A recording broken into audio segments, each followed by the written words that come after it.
Hello friends, இன்றைக்கு இந்த வீடியோவில் தீபாவளி பரிசாக பிஎம் கிசான் விவசாயிகளுக்கு 21வது தவணை குறித்த ஒரு முக்கியமான அப்டேட் வந்திருக்கு.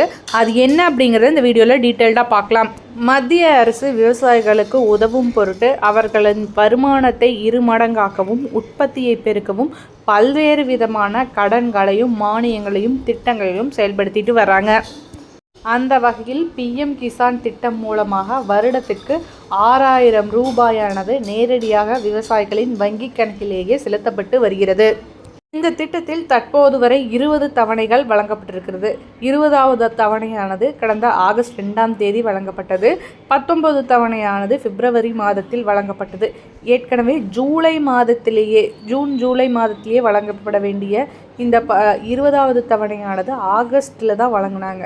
ஸோ இதனால் இந்த 21வது தவணையானது முன்கூட்டியே தீபாவளி சமயத்திலேயே வழங்கப்படலாம் அப்படிங்கிற ஒரு அறிவிப்பும் வந்திருக்கு.